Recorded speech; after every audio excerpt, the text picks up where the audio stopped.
Hey guys, today I'm going to explain what the best solar system time of use rate I think is, so that conversation is coming up.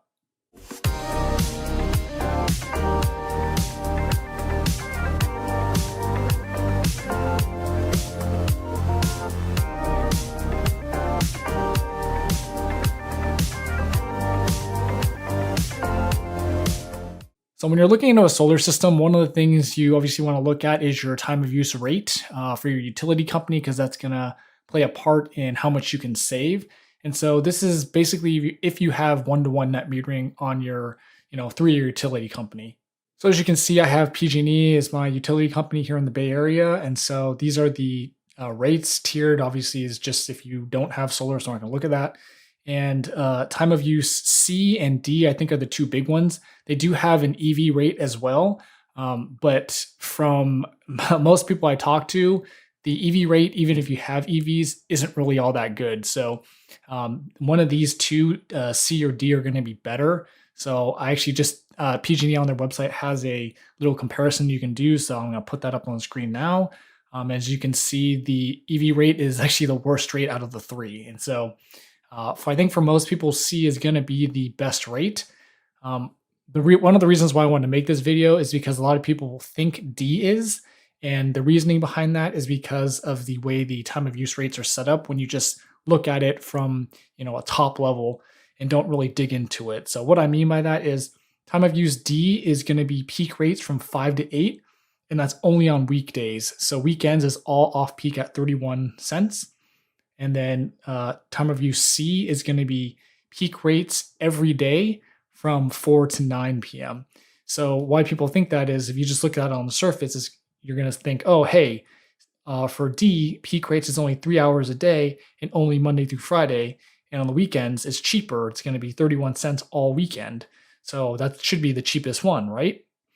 So not really true. It could be true depending on you and your usage, your family usage, but I think for most people, C is going to be cheaper, even with the higher on peak, longer time period of the peak rates. And the reason for that is solar production. So I know you can see that there's a baseline here too. We're not going to worry about that because if you have your solar system sized correctly to 100%, or really it should be a little bit more, maybe 105 or 105 or 110% for degradation down the road, or other things just as a little buffer. So if you have it sized right, the baseline is not going to matter because you're going to basically be using all the energy from the sun anyways, and so basically the baseline is just not going to be, you're not going to be using any energy at all based on the baseline. So that's that. So if we look over here on the left, I did a comparison just on the summer side because that's the more expensive rates, so it's going to make a bigger difference. So if we go through my little sheet here, so if we take time of use C, off peak rate is 30 cents, as you can see, and peak rate is 37 cents under the baseline. And so I just came up with a little scenario. And so basically, let's say your production for a day is 20 kilowatt hours, your peak production, which is the important part. So basically, if you have and this is why time of use C is going to be a better rate for most people.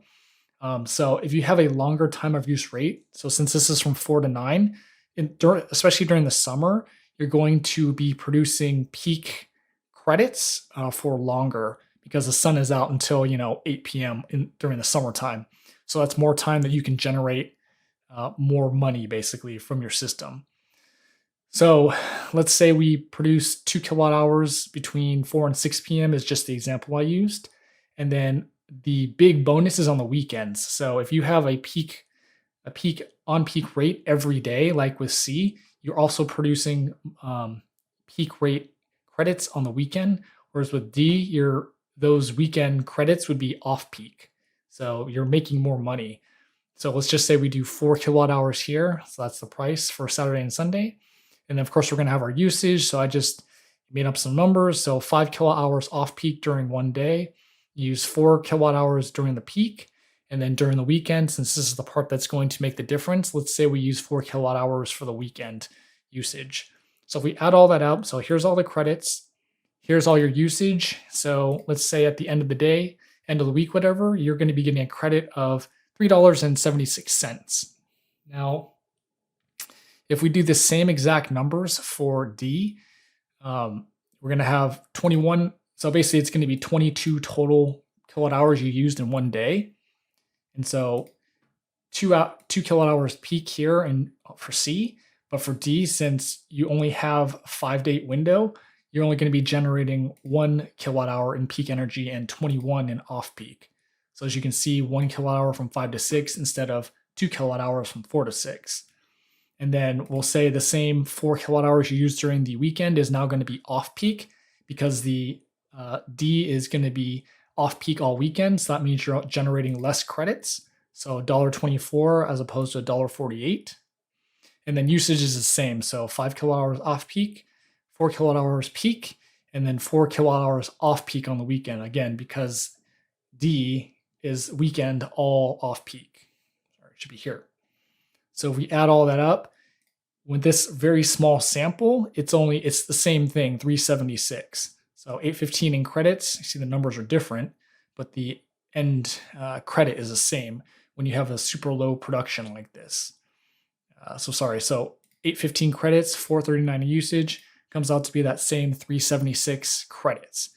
So again, if you have a small, usage, 20 kilowatt hours is nothing. That's like 2 days worth.